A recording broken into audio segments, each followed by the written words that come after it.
중계로 보는 세상과 함께 이번 영상에서는 회로 이론 중에서 키르히호프 법칙, 그리고 직렬과 병렬의 개념, 그리고 전압과 전류의 측정 및 피스톤 브릿지에 관한 내용들을 한번 확인해 보도록 하겠습니다.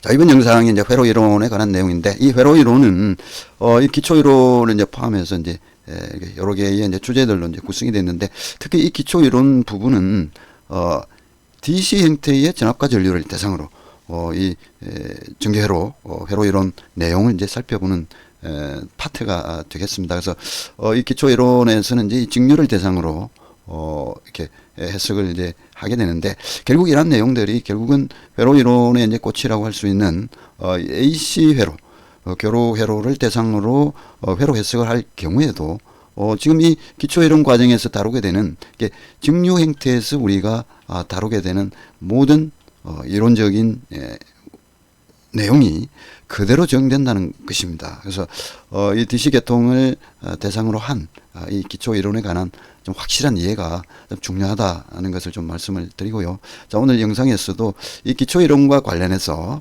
또 몇 가지 내용들을 한번 체크해 보도록 하겠습니다. 먼저 그 키르히호프 법칙입니다. 이 키르히호프 법칙은 크게 이제 두 가지가 있죠. 전류 법칙과 자, KCL이라고 그러는데 요건 이제 주로 전류에 관한 이제 부분이죠.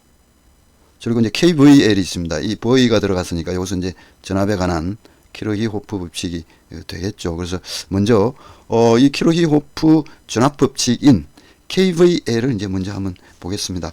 자, 이런 이제 전기 회로가 있다. 이 회로에 전기적인 힘과 에너지를 제공하는 이 전압이 이 V라는 심볼로 이렇게 표현되어 있죠. 그리고 이 전기 회로는 보니까 저항 R1과 R2가 이렇게 직렬로 연결된 R1과 R2가 서로 손에 손을 잡고 직렬로 연결된 그런 구조를 가지고 있습니다. 그리고 이런 전기 회로에 흐르는 이 전류가 I로 표기되어 있는 것을 알 수 있다 이거죠. 그래서 요 I는 자, 요런 이제 이런 형태로 흐르게 되겠죠. 그래서 이 I는 이 전기 회로를 흐르는 어느 구간에서도 같은 크기를 값을 유지한다, 이렇게 이제 볼 수가 있죠. 자, 그래서 우리가 키르히호프가 얘기한 이 전압 법칙이라고 하는 것은 이런 전기 회로에서 자, 이게 성립한다는 겁니다. 시그마 V가 제로라는 거. 자, 이건 뭐냐면은 회로 내에서 존재하는 이 전압은 모두 합하게 되면 제로가 된다. 근데 이제 문제는 이 전압이 두 가지가 있다는 거죠. 이 전기 회로에서 자, 이런 심볼로 표현되는 이 전압. 자, 이것을 특징적으로 우리는 이제 기전력이라는 얘기를 하죠. 전원 측의 역할을 하게 되는, 이 전원으로서의 역할을 하게 되는 전압이 있을 거고. 그래서 이런 전원 측의 전압은 지금 요 마이너스로 표기된, 요게 이제 마이너스 부호로 표기된 요것이 이제 전기적 위치 에너지가 낮은 쪽인데, 자, 저거 이제 구분하기 위해서 우리가 여기를 1번이라고 1번, 2번, 3, 4, 5, 6번이라고 하면 이 전압을 얘기할 때는 하여튼 그 기준이 중요한데, 이 기준을 이 회로에서는 1번을 기준으로 하자 이거죠. 1번. 이 전압의 기준을 1번이라고 하자. 자, 그러면 이 기준이 되는 이 1번의 전위보다 V만큼 높은 쪽이 2번이 되는 거죠. 자, 이렇게 표기를 했다면 2번은 1번 위치보다 전압이 V만큼 높다. 그리고 1번과 2번 사이에는 V만큼의 전압이 걸려 있다, 이렇게 얘기를 하는 거죠. 자, 그리고 이 2번 지점은 이 3번 지점은 2번 지점과 똑같은 전위를 유지하겠죠. 전기적인 에너지 상태를 유지하겠죠. 이게 2번과 3번은 전기적인 에너지의 상태가 똑같습니다. 자, 근데 이제 여기 3번에서부터 이 전류가 흐르게 되면, 자, 이렇게 I가 흐르게 되면, 자, 이 I에다가 이 R1이라는 저항을 곱한 거, 자, 이것만큼 이 전압이 떨어집니다. 전기적 에너지가 3번보다는 요것만큼 떨어져 버리죠. 작아져 버리죠. 다시 말해서 이 3번이 가지고 있는 전기적인 에너지의 크기가 더 크다는 것을 볼 수가 있죠. 자, 그래서 3번 지점과 4번 지점 사이에 발생하는 전압을 우리가 V1이라고 했다 이거죠. 그래서 V1에서는 전류의 방향으로 이 전기적인 에너지가 작아지는, 자, 그런 걸 알 수가 있고, 자, R2에서도 또 역시 I가 흐르게 되면, 요 I는 이 전기회로에서는 똑같은 거니까. 자, 여기서도 R2에 이것만큼의 전기적 에너지가 작아지겠죠. 5번보다 6번은. 자, 그래서 그 작아지는 이 전압을 우리가 V2라고 했다 이거죠. 자, 이랬을 때 키르히호프가 이제 얘기한 이 전압 법칙이라고 하는 것은 이 전기회로에서 이 기전력의 합은 이 두 저항에서 발생한 전압 강화를 더한 것과 같다는 것이죠. 그래서 뭐냐면 이 기전력은 이제 보이죠. 전기적인 에너지를 공급하는 이 전원으로서의 역할을 하는 이 전압 V는, 자, 전기적 에너지를 소비하는 이 R1과 R2에서 발생한 전압 강화, 요게 이제 R1에서는 V1이었죠. 자, 그리고 R2에서는 V2만큼 전압이 이렇게 전기적 에너지가 작아졌죠. 자, 그래서 요 V2를 합한 것과 같다는 거죠. 그래서 키르히호프 전압 법칙을 적용할 때는 이 전원 측의 전압과 부하 측의 전압을 잘 구분할 필요가 있다. 자, 이런 것을 좀 얘기를 드리고요. 자, 키르히호프 이제 두 번째 전류 법칙은, 자, 이런 전기회로에서 이제 그 전류 법칙을 우리가 확인할 수가 있는데, 자, 이 두 번째 이 오른쪽 전기회로를 보면 이 R1에 직렬로 연결된 이 저항이 있는데, 자, 이 저항이 두 개가 또 병렬로 연결되어 있습니다. 자, 요게 이제 같은, 자, 요 같은 지점에서 두 개가 이렇게 연결되는 것을 우리가 이제 요 R2와 R3를 병렬로 연결되어 있다 이렇게 얘기를 합니다. 자, 그리고 요것과 R1은 직렬로 연결되어 있다고 얘기하는 거고, 자, 이 직렬과 병렬의 개념은 또 뒤에 별도로 한번 체크해 보겠습니다. 자, 그래서 이 오른쪽 전기 회로는 이 R1과 그리고 R2, R3는 서로 병렬로 연결되어 있는데, 자, 이 전체와 R1은 또 직렬로 연결되어 있고, 자, 이 경우에 이 점,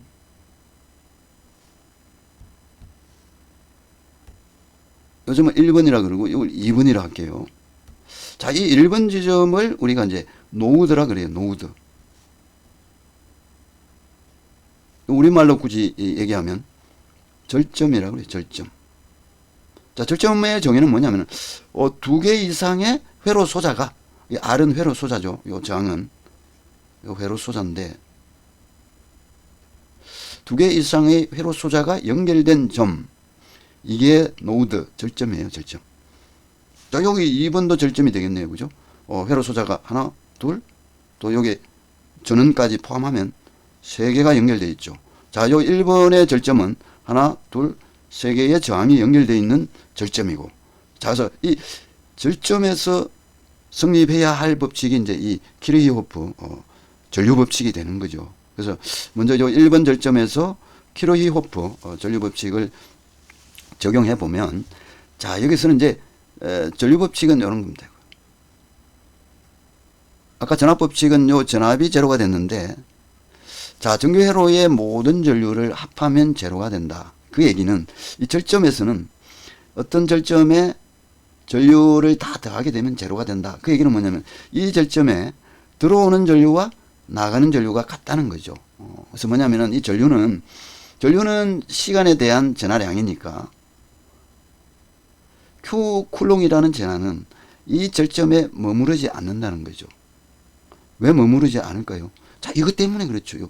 V라는 전원 때문에 이 플러스 극성은 이 회로의 전자를, 이 마이너스라는 전자를, 마이너스 극성을 가진 전자를 당기고, 자, 이렇게 당기고, 자, 요 마이너스 극성은 이 전자를 밀어내고, 그래서 어떤 이 절점에 머무를 수가 없는 거죠. 그래서 이 절점은 들어오는 전류는 반드시 나가는 전류와 같아진다. 자, 그래서 이제 수식으로 이제 해보면 1번 절점에서는 들어오는 전류는 이 I가 계속 이렇게 들어오니까 I가 되겠죠. 자, 1번 절점에서는 들어오는 전류는 I고, 자, 나가는 것은 I2와 I3네요. I2와 I3가 나가죠. 자, 그리고 이제 2번 절점에서 보면, 자, 2번 절점은 들어오는 전류는 요거하고 요거 두 개가 들어오죠. I2와 I3가 들어옵니다. I2, I3가 들어오게 되고, 요 2번 절점에서. 자, 그리고 나가는 것은 요거죠, 요거. 여기서 이렇게 요 두 개가 모여가 나가는데 나가는 전류는 이 전류하고 똑같죠. 우리가 어떤 전기 회로에서 한 회로에서는 흐르는 전류는 똑같거든요. 왜 여기는 다르냐? 여기 들어와가지고 이쪽은 I2, I3로 나누어지게 되는 것은 여기 이제 병렬 회로거든요. 병렬로 연결됐을 때는 저항의 크기에 반비례해서 이 전류가 나누어지지만 이게 직렬로 된 한 회로에서는 전류가 같다는 거죠. 그래서 요 I2, I3는 모여가지고 요 전류하고 똑같이 됩니다. 이게 I가 되는 거죠. 자, 결국은 자, 이 병렬 회로에 들어오는 전류는 I고 병렬 회로를 나가는 전류도 I가 되는 거고. 자, 그렇게 이제 되는 거죠. 그래서 우리가 키르히호프 전압 법칙과 전류 법칙을 이게 활용해야만 어떤 우리가 전기 회로를 복잡한 전기 회로를 해석하는데 문제가 없다 이렇게 볼 수가 있고, 우리가 그 전기 회로를 해석한다고 했을 때 자, 이 두 법칙이 적용되지 않는 경우는 없다고 봐야 되죠. 그리고 또 하나가 있는데 이제 그게 오묘 법칙이죠. 오묘 법칙. 크게 보면 요 두 가지 가지고 회로 해석하게 되는 겁니다. 이제는 그 직렬과 병렬의 개념에 대해서 이제 한번 알아보겠습니다. 그래서 지금 요 전기 회로는 이 R1과 R2라는 저항이 서로 손에 손을 잡고 직렬로 연결되어 있는 이제 경우입니다. 자, 그러면 이제 이 전기 회로에 전기적 에너지를 공급하는 이 전원의 전압은 이제 V라고 했죠. 지금 여기서 여기 이제 V고, 자, 이 V라는 에너지에 의해서 이 전기 회로에 전류가 흐르게 됩니다. 자, 여기 전류는 이렇게 흐르겠죠. 이걸 I라고 했네요. 자, 전압은 이제 V라고 했고. 자, 그러면 이 경우에는 우리가 좀 전에도 살펴본 것처럼 하나의 전기회로에서 흐르는 전류는 똑같다 이거죠. 자, 여기 흐르는 전류나 R2에 흐르는 전류나 같게 됩니다. 자, 그러면 이제 그 키르히호프 법칙을 이제 적용해 보면, 자, 먼저 전압 법칙을 적용해 보면 이 기전력의 합은 전압 강화의 합과 같다 했으니까 이 기전력은 V입니다. V. 자, 이것은 이 R1S의 전압 강화는 이제 V1이 될 거고, 자, R2S의 전압 강화는 이제 V2라고 했네요. 자, 근데 이 V1과 V2를 이제 자세히 보면 V1은 R1S의 전압 강화는 이 전류와 저항을 곱한 거니까, 그죠? V1은 이 I에다가 R1 플러스, 자, 이 V2는 전류는 똑같고 저항은 R2가 되겠죠. 자, 그럼 이것은 I로 묶어주면 자, 이렇게 될 겁니다. 자, 이 기전력의 합은 두 저항을 더해 가지고 이 전류를 곱한 것과 같아져 버린 거죠. 그게 뭐냐면, 자, 그러면 이 R1과 R2를 우리가 요거를 R이라고 하면 이 V는 IR이 되겠죠. 여기서 R은 두 저항을 더한 거고 R1 플러스 R2가 된 거죠. 그래서 우리가 두 저항을 직렬로 연결했다고 하는 것은 두 저항을 합해버리면 이 합성 저항이 된다. 그래서 이 전기 회로에 두 개 이상의 저항이 있을 때 이것을 하나로 대표한, 자, 이 R 값을 우리가 이제 합성 저항이다 이렇게 얘기를 합니다. 합성 저항. 자, 합성 저항은 R1, R2가 되는 거죠. 이것을 뭐 R로 대표한다면 이렇게 되겠다. 그래서 이 경우에 이 R을, 자, 이 직렬 회로의 등가저항이다. 자, 이런 얘기도 합니다. 등가저항. 자, 그러면 이 전기 회로에서 전기 회로를 흐르는 전류 I는 오미 법칙에 의해서 이 R분의 V니까 이 R을 원래는 R1 플러스 R2잖아요. 그죠? 자, 이 합성저항이 R1, R2니까 자, 요거분에 이제 전압하면 이 회로의 전류를 계산할 수 있는 거죠. 자, 그리고 요걸 R로 둔다면, 자, 이렇게 둔다면 요것은 R분의 V가 되겠다 하는 거죠. 자, 그래서 우리가 두 개 이상의 회로 소자를 이 저항을 직렬로 연결했을 때는, 자, 여기 뭐 많은 이 직렬 회로의 그 특성을 정리를 해놨는데 몇 가지만 한번 보면, 자, 우선 이런 직렬 회로의 경우에는 모든 점에서의 전류의 크기는 같다는 거죠. 자, I는 같다. 뭐 전류가 만약에 여기서는 3A가 흐르고 여기는 5A가 흐른다면 우리 회로 해석을 할 수가 없겠죠. 자, 그리고 저항회로의 총 전력은 이게 이 R1과 R2에 의해서 전기적 에너지를 소비하겠죠. 얼마만큼? 자, 이 저항에다가 자, 여기서는 R1에다가 이 전류 제곱한 거. 자, 이렇게 전기 에너지를 소비합니다. R2에서는 R2에다가 I자성. 자, 그 얘기입니다. 저항회로의 각 전력은 정렬회로의 각 저항의 전력을 합한 것과 같다. 자, 그래서 뭐냐면은, 이 두 개를 대해버리면, 자, 이렇게 되겠죠. 자, 이 R1과 R2에 의해서 소비되는 이 전력은 R1 I 자승과 R2 I 자승을 합한 것과 같다는 거죠. 이 두 저항이 소비한 전력 P는 자, 근데 요게 이제 I 자승은 이제 똑같은 거니까 자, 이렇게 해주고 두 개 저항을 더해서 표현할 수 있다는 거죠. 자, 그리고 이제 여기서 우리가 이제 이 직렬회로에서 이제 한 가지 요것만 한 번 더 보면 단락된 부분 양단의 전압은 항상 제로다. 예, 단락이라고 하는 의미는 사실은 요 구간, 사실 단락된 거예요. 이 구간의 저항은 제로거든요. 제로. 그래서 우리가 저항이 제로인 의미는 자, 이렇게 그냥 직선으로만 표현이 되고 자, 이런 특별한 저항을 의미하는 심볼이 있어야 자, 그 크기만큼 저항이 존재하는 거죠. 근데 우리가 단락이라고 하는 것은 지금 요 R2를 보면 R2는 예를 들어서 뭐 3ohm이라는 값을 가진다면 자, 3ohm의 크기를 가진 이 R2를 만약에 단락시켜버리면 요게 제로가 된다는 얘기거든요. 자, 그걸 단락이라고 하는데 자, 어떤 경우냐. R2를 단락시킨다고 하는 것은 요 점과 요 점을 연결한다는 얘기입니다.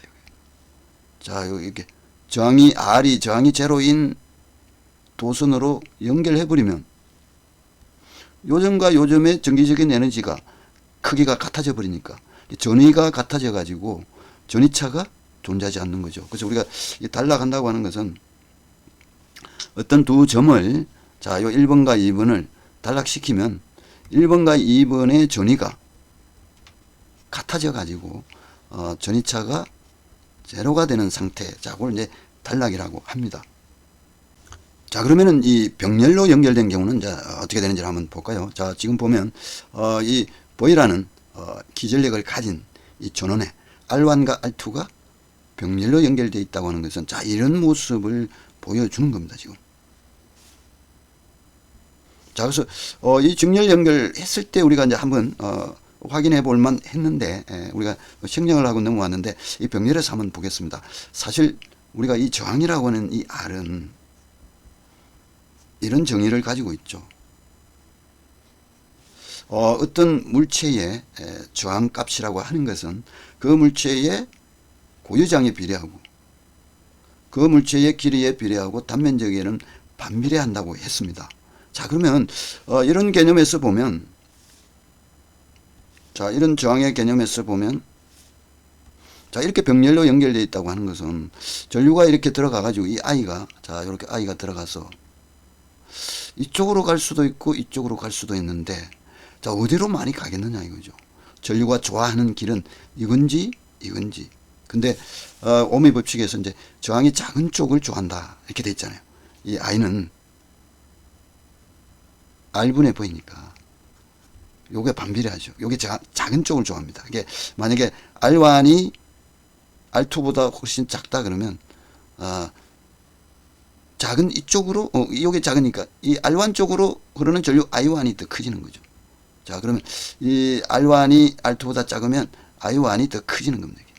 서로 반비례하니까, 그죠? 자, 그래서 그런 내용을 이 정의식으로 이제 보면 이 R은 요건 이제 물질의 종류에 따라서 정해져 버리니까 단면적과 길이를 보면 자, 이 두 개의 저항이 병렬로 되면 단면적은 어떻게 될까요? 자, 요 R1, R2가 이제 요렇게 되는 거하고 이제 비교를 해야 되겠죠. 자, 그러면 요 병렬로 이렇게 연결을 한다고 하는 것은 이 전류 입장에서는 단면적은 커지는 거죠. 자, 요거하고 요게 더해지는 거죠. 이쪽 양쪽에서 볼 때는 하나, 둘 더해졌잖아요. 이 단면적을 술에 더한 것만큼 커지는 거죠. 그래서 이렇게 병렬로 연결하면 요게 커지니까 저항은 작아지는 거죠. 그리고 이제 길이는 어때요? 길이는 R1이든 R2든 길이는 똑같잖아요. R1이든 R2든. 근데 이제 직렬로 연결하면, 자, 요게 R1이고 R2면. 자, 요것은 단면적은 같지만, 여기 단면적이나, 여기 단면적이나, 여기 단면적이나 같은데, 길이가 길어지잖아요. 이게 하나만 있을 때, 요 길이 L1보다는 두 개가 있으면 요만큼 더 커지죠. 길이가 더 커진다? 그럼 이 R도 커지는 거죠. 저항이. 자, 요 커지는 거죠. 길이가 커지면. 그래서 이 직렬로 연결하면, 저항이 커진다. 그래서 요 두 개를 더하는 거예요, 그냥. 자, 근데 병렬로 하게 되면 단면적은 오히려 작아지니까, 커져 버리니까, 요게 이제 크기가 같다면 요게 두 배로 돼 버리죠. 그러면 두 개를 합한 저항은 2분의 1이 돼 버린 겁니다.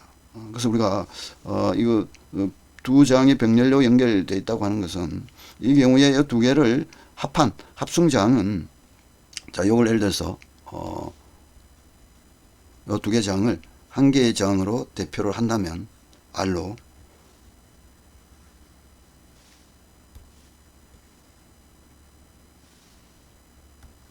자, 이렇게 된 거죠. 요 R은, 자, 요것을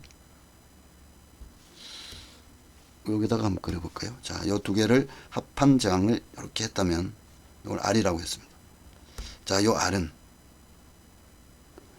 직렬로 했을 때는 커지지만 이렇게 작아집니다. 이제 뭐냐면은, 이 R은 요 두 개를 합하고, 자, 요 위에는 두 개를 곱한 것으로 계산합니다. 자, 근데 요렇게 계산하는 것은 결국은, 이런 방법하고도 또 같은 거거든요. 뭐냐면은, 이 합성저항을 역수를 취하고, 그리고 이 각각을 역수를 취해서 더해줘도 결과는 똑같습니다. 요게. R2분의 1이 되는 거죠. 자, 요거 계산하면, 요렇게 되는 거죠. 자, 그래서 그 결과값을 보면, 이 R은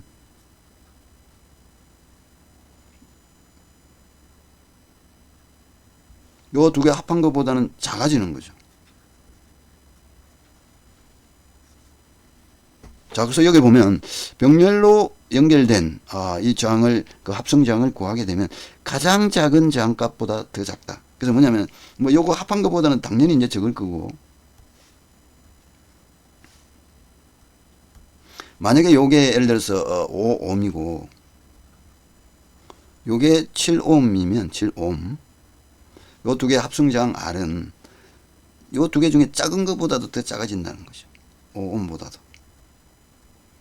자, 실제 이제 계산해 보면, 자, 요게 두 개 합성 저항은 합한 거분에 곱한 거니까, 합한 거 곱한 거. 자, 합하면 12가 되고, 곱하면 35가 되죠. 자, 요거 한 2.89 정도 되겠네요.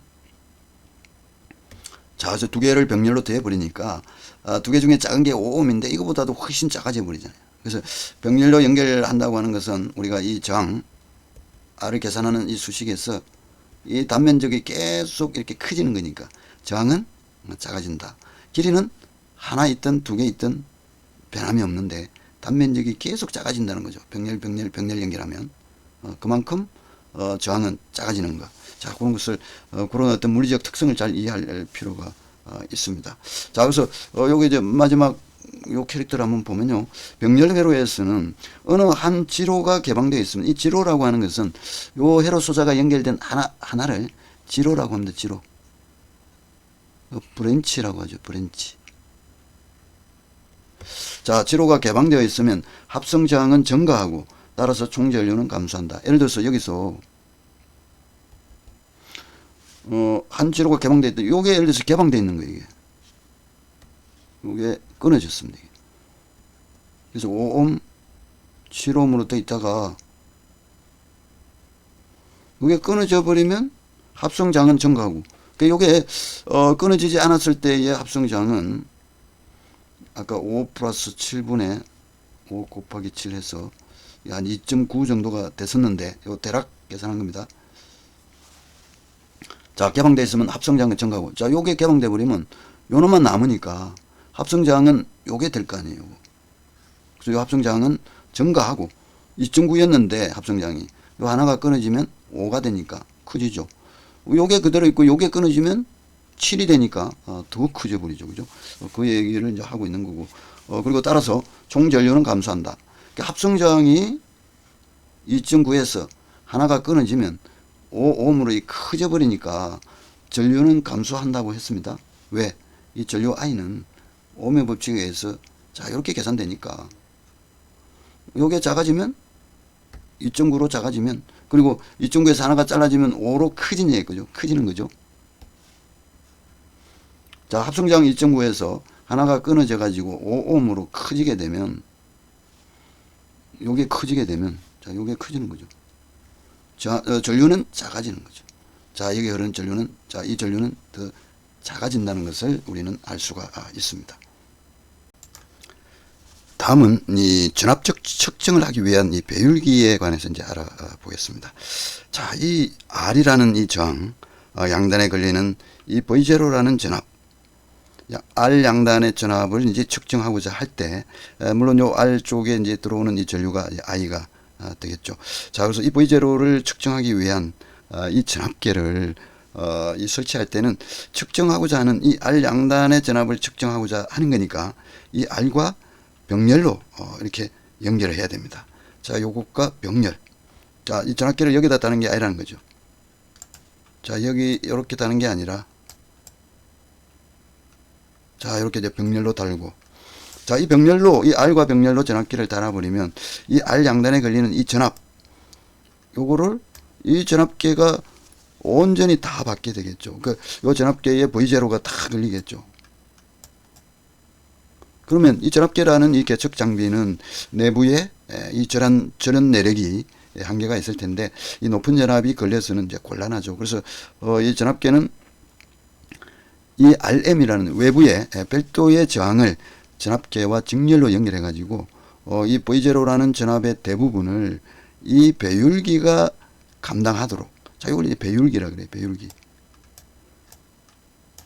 이 배율기가 대부분 부담을 하고 이 전압계에는 작은 전압이 걸리도록 하는 자 그런 목적으로 사용하는 게 이 배율기입니다. 자 그러면 이 R 양단의 이 전압 V0가 여기와 여기에 나누어질 텐데 이 전압은 직렬로 연결된 저항에서는 저항의 크기에 비례해서 전압이 나누어지는 것을 우리가 알지 않습니까? 그래서 이쪽 저항을 크게 해버리게 되면 이쪽에 전압이 다 걸린다 이거죠.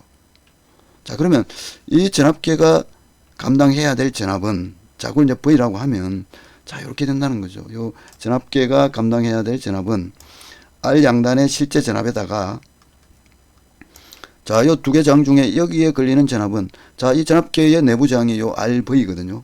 요 전압계가 가지고 있는 내부 저항 이 RV면 두 저항의 크기에 비례하니까 자 두 개 합한 거분에 요 R에 비례하니까 전압계에 걸리는 전압은 요걸 해줘야 되겠죠. 요거.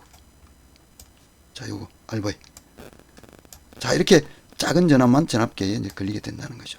자 그래서 이 배율이라고 하는 것은 실제 전압계에 걸리는 전압의 몇 배까지 전압을 측정할 수 있는가. 자, 그것을 이제 우리가 배율이라는 이름으로 관리를 합니다. 그래서 이 배율은 우리가 실제 측정할 수 있는 이 전압이 전압계의 전격 전압보다 사용 전압보다 몇 배가 되는가. 자, 요게 배율이라고 그럽니다. 그래서 여기서 이제 저항으로 표현하려 그러면 요 수식에서 구할 수가 있죠. 자, 그리고 이 배율기의 저항. 자, 요거죠, 요거. 배율기의 저항. 자, 이걸 얼마로 해야 될 것인가는 자, 요 수식에서 전압계의 내부 저항하고 자, 요 배율을 알게 되면 이 저항을 얼마로 해야 될지를 우리가 정할 수가 있다. 자, 그게 이제 요 수식입니다. 자, 요 수식에 의해서 배율기의 저항을 우리가 결정할 수 있다. 이렇게 볼 수 있는 거죠. 다음은 이 전류를 측정하기 위한 이 분류기에 대한 기능을 한번 이제 보겠습니다. 자, 이런 이제 전기 회로가 있다. 그래서 이 R을 통해서 자, V0라는 기전력에 의해서 전기 회로가 이렇게 돼 있고 이 전기 회로에 흐르는 전류를 알고 싶은 거죠. 자, 그러면 이 전기 회로에 자, 이 전기 회로에 어딘가에 전류계를 설치하면 되겠죠. 그래서 이 전류계는 이 전기 회로에 직렬로 연결을 해야 되겠죠. 그래야 이렇게 흐르는 전류를 요게 측정할 수 있으니까. 자, 그래서 여기다가 전류계를 이제 연결을 하게 되면 이 전기 회로의 전류, 요게 I0죠, 지금. I0가 여기에 다 걸리게 된다 이거죠. 자, 그러면 아주 큰 전류에 견딜 수 있는 전류계를 만들어야 되는데, 자, 그러면 그럴 만한 이제 저런 내력을 갖추고 하다 보면, 이 장비가 이제 고가가 될 수밖에 없죠. 그래서, 이 전류계에 병렬로 저항을 하나 별도로 설치하게 되면, 그래가지고 측정해야 될 이 전류의 대부분을 이쪽으로 가게 하고, 전류계 쪽으로는 아주 작은 전류 IA만 오도록 하기 위한 이 별도의 저항. 자, 요것을 우리가 이제 분류기라고 한다 이거죠. 분류기. 자, 그러면 이 암표라는 이 전류 측정기, 전류계 쪽으로 들어오는 이 작은 전류 IA는 얼마만큼 되느냐? 자, 요것은, 자, 여기에 들어오는 총 전류가 I0니까, I0 중에, 자, I0가 와가지고 전류계로 갈 것이냐, 분류기 쪽으로 갈 것이냐, 고민하게 되는데, 어디로 많이 가느냐? 이 저항과 이 저항에 반비례합니다. 구성 ohm의 법칙 때문에 그런 거죠. I는 R분의 V잖아요. 그죠? 저항에 반비례하죠. R분의 V가 된다. 자, 그래서, 여기에 들어오는 전류를 이제, 계산을 해보면, 요 두 개 저항을 더해서, 요쪽에 가는 게 반비례하니까, 요쪽 저항이 아니고, 요놈을 해주는 거죠. 요 RS. 여기에 흐르는 전류인데, 저항은 요쪽에 올라가는 거죠. 전류는 이쪽 흐르는 전류입니다. 요거. 저항에 반비례하니까, 그렇게 되는 거죠.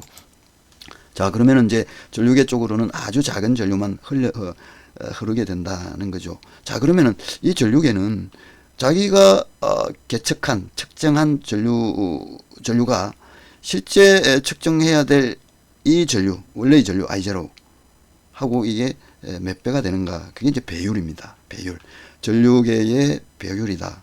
그래서 I0는 실제 측정한 전류인데, 요 아래쪽은 전류계가 흘려준 전류입니다. 아주 작은 전류. 그게 비해서 실제 측정한 전류는 얼마나 크냐. 그게 이 전류계의 배율이라는 거죠. 자, 그래서 요것은, 자, 여기서, 자, 요게 넘어가고, 요게 이쪽으로 넘어가게 되면, 자, 요 수식이 나온 거죠. 자, 요게 이제 바로 배율이고, 자, 그리고 이제 요 수식을 통해서, 자, 요 수식에서 이 RS를 알 수 있는 거죠. 분류기의 저항, 분류기의 저항을 얼마로 해야 할 것인가. 자, 요것은, 이 암페어의 전류계의 내부 저항과 배율만 알면, 요 두 개만 알면, 자, 요 분류기의 저항을 알 수가 있다는 거죠. 자, 그게 이제 아래쪽 식입니다. 요거.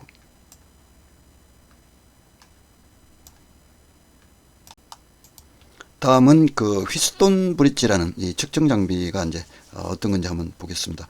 휘스톤 브릿지는, 자, 요 그림처럼 4개의 저항을 사용합니다. 자, 이렇게 대각선 방향으로 연결을 해서, 자, 그래서 요 보면은 이제 요 두 개의 저항은 서로 직렬로 연결되어 있고, 요 두 개의 저항은 또 요 두 개가 직렬로 연결되어 있는데, 그 각각이 요렇게 병렬로 연결되어 있고, 자, 요거 이제 C 지점하고 D 지점이, 요 중앙이 금류계, 전류를 측정할 수 있는 이 장치를 통해서 연결이 되어 있다 이거죠. 자, 그리고 이제 외부에 전압을 걸어줄 수 있도록 해놨습니다. 그래서 이 휘스톤 브릿지는 이 상태에서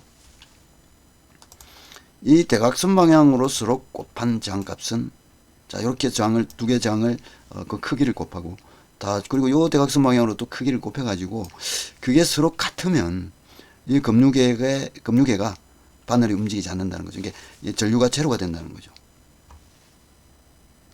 자, 이 대각선 방향의 전류 저항의 크기가 서로 곱해서 같아지면 금류계에 흐르는 전류는 제로가 된다. 전류가 흐르지 않는다고 하는 것이 이제 휘스톤 브릿지의 이제 측정 원리가 되겠습니다. 그래서 이렇게 곱한 게 같다면 이쪽으로 전류가 흐르지 않으니까, 전류가 흐르지 않는다?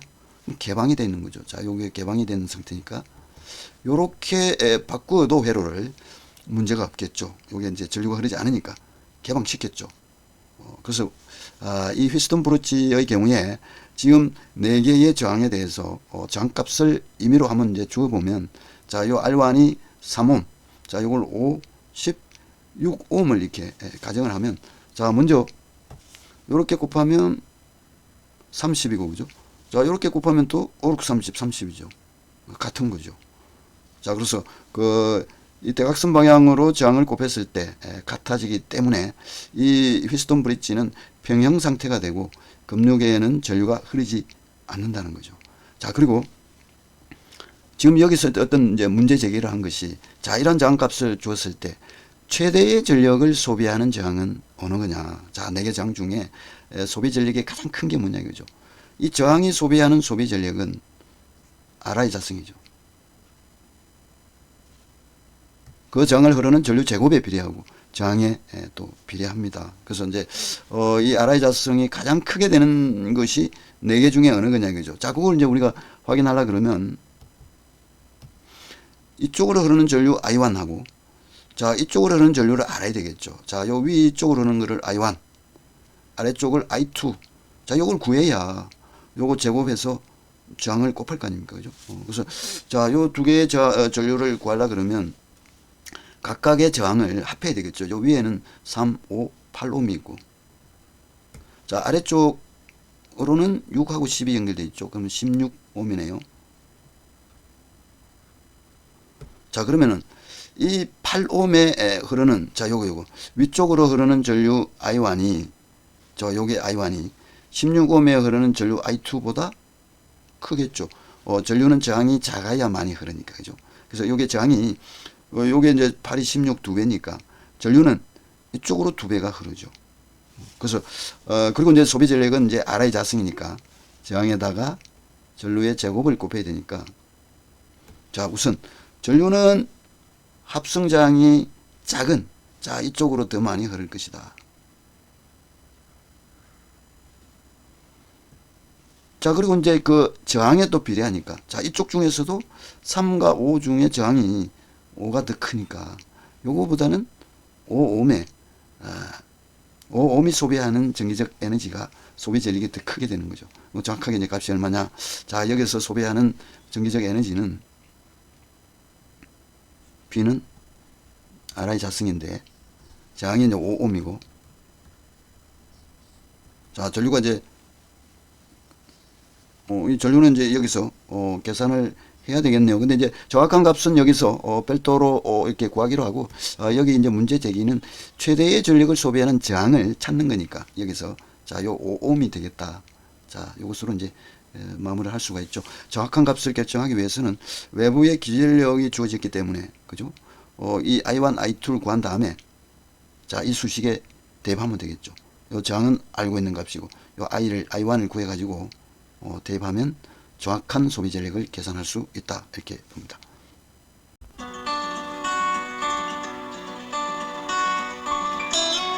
이번 영상에서는 회로 이론의 그 기초 이론 중에서 이 키르히호프 법칙, 그리고 이 직렬과 병렬의 어떤 개념, 그리고 이 전압과 전류를 측정하는 부분, 그리고 이제 끝으로 휘스톤 브릿지의 측정 원리에 관해서 알아보았습니다.